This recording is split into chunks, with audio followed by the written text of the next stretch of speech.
go live. So we are actually live. So welcome to guys who are joining. I'll give you guys a few minutes to join. We're a couple of minutes early. I'm live on YouTube to get folks there to know I'm here, getting ready to do a Meet the Miniaturist MiniVersity edition. So please head over to my YouTube channel. There's a link in my bio to do that. Hello, guys who are joining. Please say hello in the chat box. Hey, Joey, good to see you. Marty and Joe and Joy. And wow, which app is this being streamed? So we're live on StreamYard. We are live on Facebook and YouTube. And we're sort of live on Instagram. I'm trying to get folks over to watch on YouTube because we're not streaming this on Instagram, but I'm live on Instagram to get people over to my YouTube channel. So please join there if you can. Guys who are joining the live stream, please say hello. Hi, Betsy. Good to see you. Jeff's wife. Great to see you. Yay. Hello, Germany. And I saw someone from London on the Instagram account is going to come over. So that's really good. Hey, Chicago. Great to see you. Michelle, we're going to wait a minute. Thanks for you guys for joining early. Good to see you. We'll start in 1 minute. Hey, Canada. Great to see you. Thank you. And Carrie, North Carolina. Cindy in Indiana. Awesome. So great to see everybody. Thank you guys for joining. I'm so excited. Very excited. So guys on Instagram, head over to YouTube. You can find the link in my bio. But we are live on YouTube. That's really where most of this is happening, or on StreamYard, which is where you guys are. Please say hello in the chat box if you are just joining. So good to see everybody. Southern California. Yay. Hi, Barbarossa. M. Barbarossa. Great. Hi, Charlene. Great to see you. So good to see everybody. Thank you guys for joining. This is awesome. I'll start in a minute. And actually, I'm going to start right now because I like to start on time. But it's great to see everybody. Continue to please say hello in the chat box. And if you're seeing this on Instagram, head over to YouTube. But thank you for joining this Sunday edition of Meet the Miniaturist. It's actually a special MiniVersity version of Meet the Miniaturist. And I'm going to introduce my guest in a little bit. But before I do that, I do want to let you guys know what's been going on and things that you might have missed. So please head over to YouTube to see most recent Meet the Miniaturists. I actually have had a couple. Gosia Suchadalska. She does beautiful florals in miniature. And I had her on to talk about her beautiful work. So check that out. I also had Judith Cassine. I hope I'm saying that name right. I'm going to try to pull up that video. I can't find it. Okay. But Judith Cassine, she's got a beautiful dollhouse that she's been working on, and she's almost finished, actually. Actually, I'm going to go ahead and put a little bit of her video on. She's been working on it's kind of like a miniature mansion, if you will. And so I got to interview her, talk about her process, think about, how she's put this piece together. It's quite extraordinary. Judith Cassine from the Netherlands. So look for that. I have a special Thursday edition coming up on evening, and I haven't announced it yet. But look for that. But so check out the MiniVersities, check out the Meet the Miniaturist. Do like and subscribe to my channel, of course. And then finally, and most importantly, sign up for my newsletter. I'm just going to take a second to say hello to Instagram. Head over to my YouTube channel, guys, so you can see this very special Meet the Miniaturist MiniVersity session. And do continue to say hello in the chat box as I introduce my very special guest, who is Jeff Swim. Hi. From Doodler's Woodworker. Doodler.com. Hi, Jeff. Great to see you. Thank you for joining today. I can't wait to introduce you and your work to our audience. But I just want to talk a little bit about how I found you. And I found you at a recent at the Chicago Tom Bishop show. Right. And you had this amazing folding table. And so that is what really got me and it's not really playing. It's probably because I have too many things going on the, I've got too many things loaded, probably why it's not playing. But I was completely blown away by some of this work. And I was like, I got to talk to this guy. I got to talk. And yeah. You came to our table. I remember you at the table. I didn't know who you were then, though I was familiar with D. Thomas Miniatures. I've looked at it many times over the years and There you appreciate go. the quality of the work on there. I had no clue who you were, but I'm glad you Yeah. came around.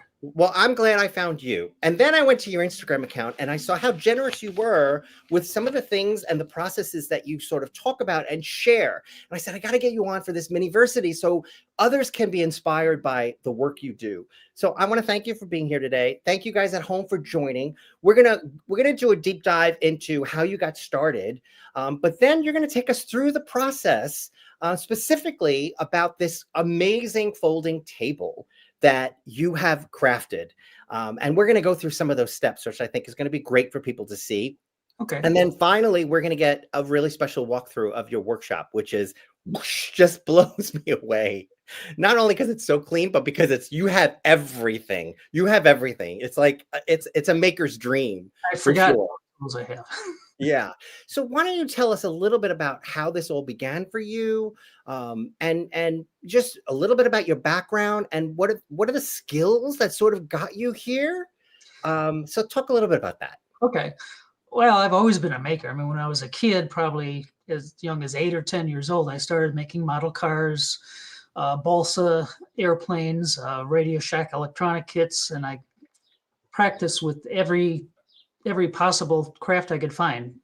And then in 7th grade, we had a woodshop class. I don't think many 7th grades have woodshop classes anymore. I remember those. Yeah.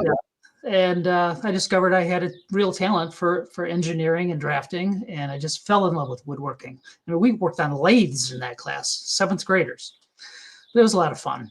Yeah. Then through the years, I kept fiddling with woodworking when I could, but I didn't really have much opportunity. But then in the mid 90s, my young daughter, hi Jessica, wanted a dollhouse. So we went to Michael's, we bought a kit and put it together. Then we started furnishing it. At that time, I knew nothing about the wider world of miniatures. So all we could find was with Michael's and other craft places. And I was so disappointed, I decided to start making all the miniatures for the house. Yeah. And with only a hand tools, a Microlux table saw, and wood that I bought through Micromark, I created a whole bunch of pieces. I populated the house. And then the last piece I made back in 96 was this. Now, back then, I made these things by one piece at a time. I looked at a picture of it, and I just made them one piece at a time. Wow. So that was the beginning. And you weren't planning at that time to sort of introduce your work to a larger audience. Is that right? Well, I didn't get back into miniatures until 6 years ago. Which is because when in the early 2000s, Betsy and I bought this house and I started building my wood shop. Yeah. For a while, I went from one thing to another, and for a few years I got into making cribbage boards. And that's when I got into exotic woods, because I was making really high-end boards from exotic woods. Yeah. I did okay for a while, but there was not that big a market for it. And I got tired of drilling thousands of holes. Yeah. I don't want to forget to bring up that, one of the biggest components of what you do, your woodworking is fabulous, but there's an extra level on this in the sense that your exotic woods. And so pieces that you do, and I want to see if I could share some of this now. So it's not only your exotic woods, but each piece that you make, you kind of have a variation in all those different kinds of woods. So I don't want to forget that. So these are just some examples of some of the pieces that you've created. So talk a little bit about, you went from making just, not a simple task. I don't want to underrate it, but talk a little bit about the evolution over the last few years to building this entire lineup of miniatures. Okay. Well, when I first started 6 years ago, I'm going to show you something here. 6 years ago, I decided to build a full-size cabinet for my bedroom. And so I thought, oh, that's a good idea, build a scale mock-up. And this is the piece. I'm going to show it. I built this 6 years ago. And although I never finished making the full-size piece that got me inspired to build miniatures again, my very next piece, believe it or not, was this, which is based on a piece my in-laws own. It's a little secretary piece. So when I first started making that piece and subsequent ones for the first year or two, I made it as I went along. Looked at either plans or pictures, and I made each piece one at a time. And Yeah. I really couldn't reproduce them. I mean, if I make it again, it would be totally different. So I started concentrating on the process.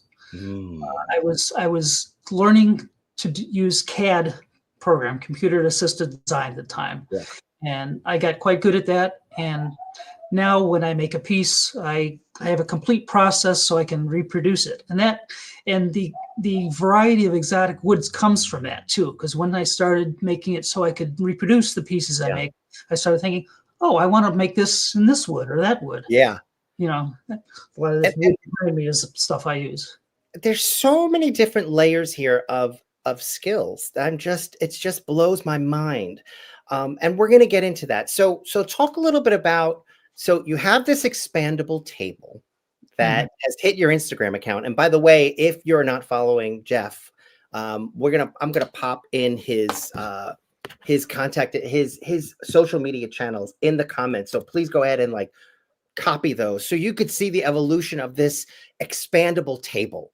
So let's talk a little bit about the evolution of that, and then we're going to go through all of those individual steps that you have kind of mastered at this point. Okay. But talk about the inspiration first. Okay. Where did these ideas come from? Yeah. I usually find my inspiration from either pieces we have in the house and I'm running out of pieces in the house, but First Dibs is actually the first place I go to. I've been wanting to make an expanding table for a long time. And so I found several things on First Dibs that were nice. I use First Dibs because they have wonderful photos. So it's easy to figure out how things are made.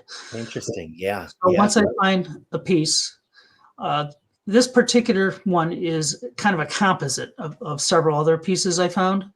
I go into my CAD program, which I use Autodesk Fusion. Right. Wait. So inspired by things you see not only in your home, but things you see online, auction houses, things like that. So, and you see something. What is okay, I want to make that. What is it? I mean, there's good, clear drawings, but what else are you drawn to? That point? What's that? Why do I choose a particular style or a piece? Well, why did you choose the expandable desk? What the table? What was it that drew you there? The mechanics. I just love that's what I wanted to hear. I love making pieces that have a mechanical cleverness to them. Yeah, which is really what drew me to your tables. I was like, these are fabulous. And then I saw your expanding table because personally, for me, it's all about things that move and jigger and the mechanics. So it was the mechanics of that expandable table. So let's talk about the various steps, if you will. What is the very first step once you've identified that piece that you're gonna try to make? And it's CAD. So for people who might not know what CAD is, explain that. It's computer assisted design, which is basically a program. It's a drafting program, a 3-dimensional drafting program. So I craft, there you go. That's the program I use. And that's the table as I designed it in CAD. And every single piece has to be sized and all the parameters for it. And then from that, I make a drafting plans to figure out how to cut all the parts. Right. So that's the very first step. Do you know at that point if this is something you're actually going to pursue, or is this is this sort of the testing ground? If I'm doing it in CAD, I know I'm going to do it. I've You know already you're gonna made that decision. Yeah. right. So once I finish the CAD design, then I create parts lists, and from there I decide what parts to cut by hand and what parts to do with my CNC machine. Right, right. Let's talk about that CNC machine. So, Okay. where'd it go? Is it working? Hold on. Yeah, the video is not working, so I'm going to just scroll through. Yeah. Talk a little Okay. bit about what this is. I'll go back What to the is that? beginning of it then. What's that? Go back to the beginning. That's the second process. Okay. That's it's called a CAM program, computer assisted manufacturing. I took the parts design, those parts you see on the screen from the CAD program, and Hmm. I converted them to a format that I can load into this program. And then over on the right side are all the parameters for cutting. I select what size bit I'm going to use, how Hmm. fast I want it to go, whether it has tabs on the workpiece to make sure they don't fall off when it's being cut, and all the parameters you need to cut. Okay. So, Go. what are we? What piece are we actually? We're looking at something from the table, from the actual table. These are rails that Right. connect to the legs to the central post on the table. Hmm. And So it really, is. okay. Okay. Go back a step, one step further, one step back. Oh, there. Nope, go back to the other computer screen. That one. Yeah, that. Now this is the program that controls the CNC, and Ah, it's loaded the file that I saved with the previous program. This program tells the CNC how to work. So, okay. okay. All right. I'm going to scroll forward. Okay. So this is the actual machine. Yeah, this is a mechanism that I use to make sure that the tip of the bit touches the top of the workpiece properly. So it's a zero height when it's going to go start cutting. Okay. Up there, and that's it. Starting to cut. Yep. And it cuts through them. And so that piece of wood that we're looking at right now under the bit, that's the actual piece that'll become part of the part of Yes. the, Yes. the Yeah, that's the piece that I resawed from raw wood. right. And just out of curiosity, what's the thickness of that? That piece was probably 0.08, I think. Okay, it looks pretty thick. Am I crazy? Am I? No, it's 0.08. It's I don't know what 0.08 is. Uh, I don't know numbers. just a little over a 16th of an inch. Okay. All right, good. Oh, that makes sense. That Yeah. makes sense. All Yep. right. And so this is sort of the tail end of are those ready to be like punched out? I use a micro saw to saw the sprues out and then sand them. And then they're ready to be the next step, right? Yes. Uh-huh. Okay. All Next right. step is sanding and assembling. Okay, so let's talk about let's see if this works. This is your drum sander. Mm-hmm. The videos unfortunately are not working. I'm just going to scroll through them. What are we looking at right now? This is actually This is when I size the pieces of wood. I have 5 pieces of wood there that I'm going to use for this project. This is uh-huh, parts for the expanding table in 5 different kinds of woods, and I rough cut the wood on my table saw and bandsaw, and then I go to the drum sander to basically shave them down to the exact thickness I want. right. So, That's quite a beautiful machine. So I know this is not the right detail, but the pipe is taking all the dust up. yeah, dust collection system. That's pretty amazing. Yeah. Um, yeah. All right, I could see your Proxon off to the side there. Uh-huh. Oh yeah, I use that a lot. Yeah. Do you have other saws, or is that your main tabletop saw? I also still have the Microlix saw that I bought in the early '90s. I still use it in the house occasionally. Okay. I have a full size table saw too. We'll see that And, if you. and and do you use the full size table saw to make miniatures? I mean, I use it as my first step in resawing. got it. First step in resawing. Okay. So can we look at the belt sanding? Because I know there's a video on belt sanding. Let's Well, that was the video on belt sanding. The other one was on resawing wood, which included the table saw and the bandsaw. Do we show this one? This is wood cutting, Right. no? Yeah. What I do there is in the Yeah. first frame was to save wear and tear on the bandsaw. I use a very thin curved blade on the table saw, and I saw halfway through on both sides, so that only has a half inch. The bandsaw only has a half inch to have to saw through when I put it through, Uh-huh. and then yep. Yeah. And then Okay. the final step is I go to the drum sander to get rid of the cut line, the cut marks from the previous one. Then I do the whole thing again. Okay. So this is the drum sanding part. Yep. Yes. Oh, we saw this one already. I'm sorry. That's the one. Right. That's with that great tube. All right. Why don't we see if there are any questions before we move on? Because I want to show the finished piece, of course. My daughter just logged on. I see that. Let's see. I thought there was a question. There was a question for greetings from Columbus. Miss Swim, this is a question from Gordon McFarland wants to know, how do you get thin boards, bond saw, and then drum sanding? Well, as I described, I basically I resaw them on the bandsaw. I do use the table saw to help take some of the stress off the bandsaw by partially sawing them first. Yeah. Once I run them through the bandsaw to get the rough thickness, I usually saw the thickness to about 32nd of an inch thicker than I need, and then I get down to the perfect thickness on the thickness sander, the drum sander. Right. We're gonna talk about the wood. Why don't we talk about the wood? What is another question about the wood? Is what is your favorite exotic wood? Amboina burl. What's that? Amboina burl. Oh my, that's a load. Okay, talk a little bit about that. It's just the most beautiful burl I think there is. That's all. Oh, so it's a burl wood. Yes, yes. And so I don't tell us a little bit about burl wood. From little I know, I'm going to give it to you. Burl wood is the wood that has incredibly little tiny eyes and swirls throughout it. Got a lot of depth. I think it usually results when a tree gets damaged or gets a cancerous growth on it, and it's pretty. It's imperfect. No, right.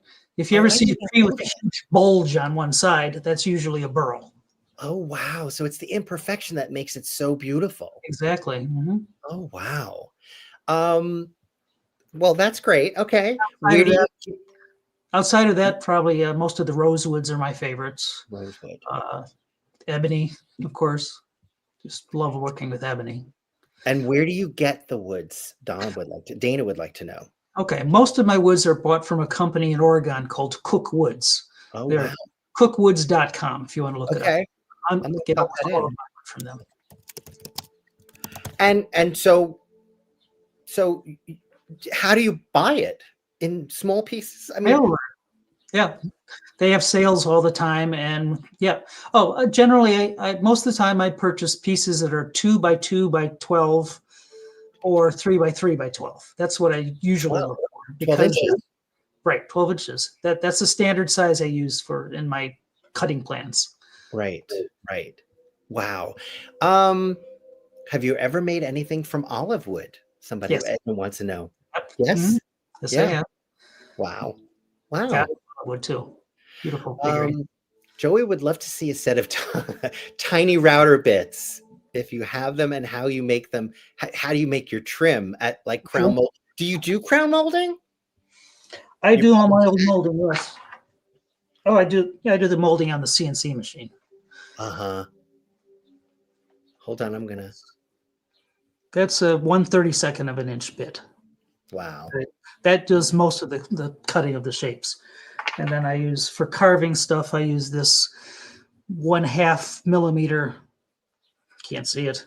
It's 1/2 millimeter all nose bit. Well, let's take a look at the finished. Let's take a look at this finished table. And again, going back to the mechanics, why don't you tell us about this table now that it's finished? Okay. What kind of wood is this? Oh, that's Claro walnut burl, and Ugh, the sliders are made with sliders. yeah, Those are the what's another word the for slider sliders? wood. Oh, you're talking this, there's more than one type of wood. Yeah, the main part of the wood, the piece is the Claro walnut burl, Walnut burl. and then the other is a tighter grain, stronger wood for the sliders. That's just incredible. I'm just look at all of the detail, the underside on the underside of that. That's just I incredible. do all that detail with my mini mill. A My mini mill. I have a mini mill which I do most of the drilling and work like that. It's just incredible. It really is. I mean, it's one thing to have a great miniature, but then to have it work. So how long does it take you from beginning to end, if you will? Like, what's how long is this process in general? It could be as little as a week or two on a simple piece, but The whole sometimes thing uh, to make sometimes pieces take several months. I started working on this about 6 weeks ago in the design stage, and then I've been working. Let's see, 3 to 4 weeks ago, I started actually cutting, doing the prototype and cutting the wood for the next 5 pieces that I'm doing in that that's piece. crazy.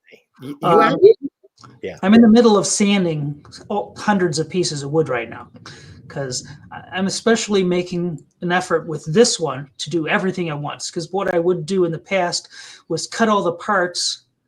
I do a prototype, then go back to the design stage and make any adjustments if I find any issues with the prototype. And then I'll go and select all the woods I want. Sometimes it'll just be a couple different woods depending on the piece. Sometimes, one time I did a bread box that I did in 68 different woods. That took me 2 months to make. I'll select my woods and then cut all the wood for it. In the past, I would build them all one at a time. And by the time I got to the last one, I'd be pretty good at making that particular piece. But this time I'm going to make them all at the same time so I can cut down on setup time.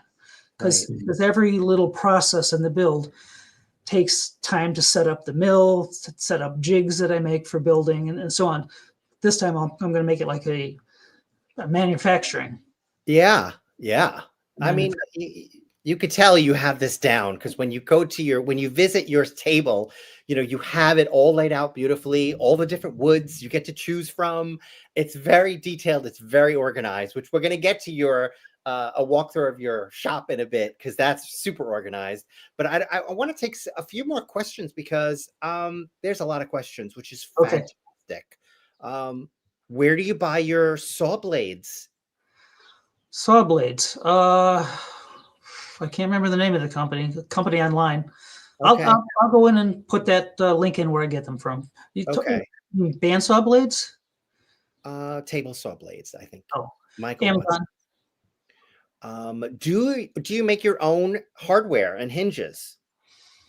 No. Uh, Well, no, one time I did, but it's just yeah, I haven't it's not what much. you do. Yeah, but um, Actually, I have. Okay, let me go into that. I did make some hinges using photo etching techniques. I took okay, some photo etching a few years ago, and I made some hinges that I use exclusively for the Tansu sep chests that I've made a couple oh, times. And I have made some hinges for the ladders that you can see on my website. I did those by milling them on my CNC machine on a sheet interesting. rack. Okay, did I want to talk about the jig you brought up? Talk a little bit about what a jig is and how it helps you make your miniatures. A jig is basically a setup, either physical or otherwise, to help you put pieces together, align them. Uh, let's see, let me think. I showed you one jig in Instagram how I align the legs on the Uh middle huh. of the table. So, But so Yeah. And do you always create a jig? I mean, is it Oh, yeah, yeah, yeah. always. A good example is that folding chair, which has become very popular, on my Etsy. I have a small little jig that I cut on the CNC, and basically it has indentations that I take the little pieces and I put them in to align them before I glue them up and put nails through. Yeah. Awesome. Do you use veneers? Once in a while, but no, not often. Uh-huh. I Uh, actually make my own veneer if I need it. make your is that a matter of literally just slicing? I'm using Yeah. the wrong words, getting it as Mhm. thin as Resawing. possible. Yeah. And Veneers are generally about a 32nd of an inch thick, and uh-huh. that's not And difficult to do. can they always be bent? Is that what I mean, what defines a veneer versus a strip wood, piece of strip wood? I think a veneer is any coating of one wood over another wood. I've Right. seen veneers as thick as a quarter inch, but I don't think they'd call it a veneer, but you're still covering up one wood with another. So Right. Let's say, is there a way to use your Dremel to make baseboards and trim? There's a lot of questions about trim I make baseboards and trim with the CNC machine. with the CNC machine. And Mhm. what brand of CNC machine do you use? It's an Avid, AVID. AVID. I'm going to pop that in. AV AVID.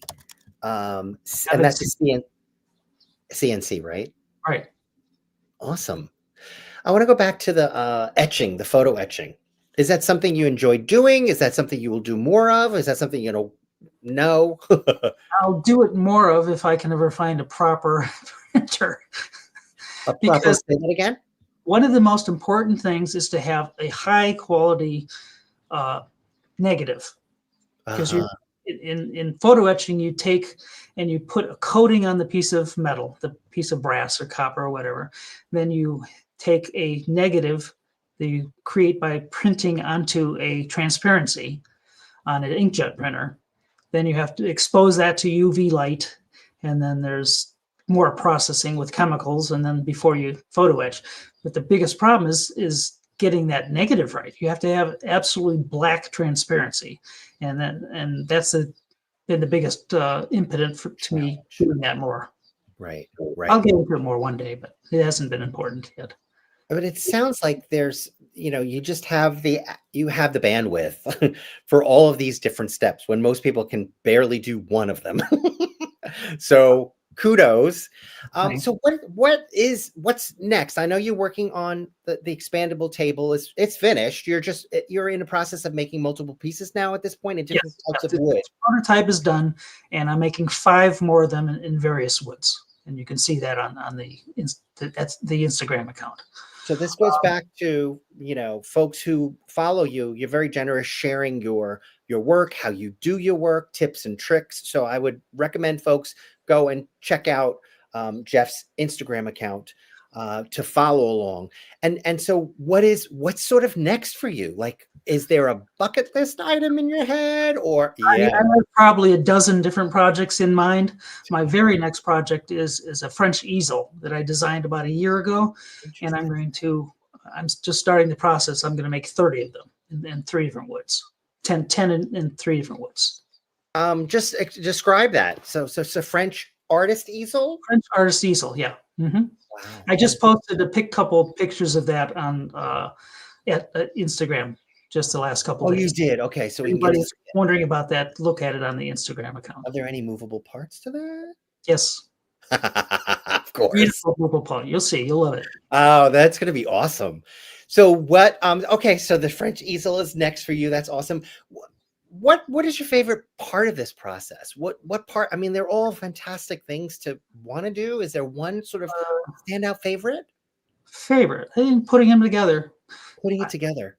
What I've realized recently is when I was a kid, my favorite thing to do was putting models together, model kits. I mean, Yeah, I just loved putting models together. And now I've engineered so I can make my own models to put right. together. Yeah. So What is it about that part of the process? I mean, you're designing, you're cutting, you're sanding, you're finishing, you're designing, you're getting inspired, but then it's the actual putting the pieces together. What is it about that? Is it no, it's meditative? very relaxing. It's relaxing. I listen to audiobooks while I do it. There you go. Yeah. Yeah. Yeah. I Oh, love getting to the end, the finished piece. I have to force myself to slow down at times yeah. so I do it right. Because Right. sometimes I get a little anxious and I start to get a little hasty. But you Yeah. gotta avoid that. So Be patient. so we know we can follow you. We know where we can follow you on Instagram. We know you have an Etsy shop, and I put that in the comment section as well. What is the next? Where are we going to see you next? Next, you'll see me at the Bishop Show again next year. Next year in April, so we can see you work. And are you literally working now for that, or like where is your head at? Yep. These expanding tables are going to be saved for that show. Oh, So okay. anybody who wants to buy one, you're gonna have to come to the show. Yeah. All right. Well, that's pretty good. That's nice of you for your customers. I'll have more news things that I'll post on my Etsy before Yeah. that. But, I'm kind of going to go back and forth between projects that I'm going to save for the show and projects that'll sell on Etsy. I didn't want to forget. We're gonna do a nice walkthrough Okay. of your awesome garage space. Okay, that's my metal lathe over there, a workbench. On the left side is my sanding stations. Oh, look at Also, this. This is a dream. This is a dream workspace. okay, and coming up, that's a 3D printer that I built from scratch a few years ago. It's a I 3D really printer. don't use it though. The 3D printer, yeah, I built it about 5 or 6 years ago. I haven't used it in a couple of years. There's my router table and my bandsaw behind it. Wow. And over on the right side is my grinding, and there's my mini saw and thickness sander, drill press behind it. I mean, these are for the most part, these are full-size machines, right? Mm-hmm. Yeah. Wow. Wow. Dust collection system, a planer. Oh, here. Is that all the wood back there? Yeah, we'll get to that. But on the right is my pride and joy CNC machine. Oh, wow. That is just incredible. And I see the stacks of wood, right? Are those the pieces that you buy? Yeah, And the go different for it a little bit, get a better view of them. Getting there. There. Oh, look at that. I probably have somewhere between 80 and 100 different woods in my collection. That's incredible. That is just incredible. I mean, that's like that's playground. That's just playground. And to have it be part of your everyday, to be choosing woods and figuring out what looks best. I mean, that's just a builder's dream. That's just awesome. I mean, my dad was a cabinet maker by trade. So, I wasn't around exotic woods when I was growing up, just regular wood, plywood, birch, but just to see all of that behind you and, it's just extraordinary. Thanks. Well, that's one thing I've strived to separate myself from other miniature makers with exotic woods. Yeah, for sure. And we see that. I mean, I think there's just so many great things that you bring to the table. And so, yeah, is there anything else you want to share with folks that they might want to know as we wind up this awesome MiniVersity? Look at my notes real quick. I hate sanding. So it's Jessica's your daughter, right? Yes. She's mentioning the garage looks way better since the fire. Do you want to talk a little bit about that? Oh yeah. 3 years ago, had a small electrical fire in the garage. And that was probably because I had built a controller for my first CNC machine from scratch, and I think it had an electrical problem. Anyways, I had a small electrical fire, and it pretty much ruined everything to the extent that the garage had to be totally emptied out down to including the drywall. Wow. And wow. Yeah. I spent that entire summer 3 years ago, summer and fall, rebuilding the garage from scratch. Wow. That's amazing. It wasn't until October of that year that I could start making things again. We're going to take one more question. But just as a comment, Mr. Swim, you are an inspiration. I agree. Caitlin Catalan just wants to know any tool suggestions for rudimentary beginners. Oh, mini table saw. First, A mini. Miniature table saw. Yeah, Okay. that's absolutely. And Uh, brand, the Proxon, you recommend? yeah, yes. I mean, if you can't afford the Proxon, which is I think like between $400 and $500 now, Right. you the Microlux that you can get at Micromark is a decent machine. I Okay. think that's as low as 140 or so. Yeah. But that's a good machine. But go with the Proxon if you can afford it, because it's stability and you can angle the blade and do a lot more things with it. Yeah. Well, that's Besides that, yeah. a Dremel tool Dremel. and Yeah. lots of hand tools, Right. blades and saws, everything you can get your hands on. Fantastic. Well, this has been awesome. Thank you so much for sharing your work and your workshop and your inspirations moving forward. Can't wait to see you in Chicago. And thank you guys at home for joining. I'm really thankful that you're here. Thank you, Jeff. We will see you soon. And thank you, For having everybody at me on home. here. Take care. All Yep. right. Bye. Bye bye. Yay.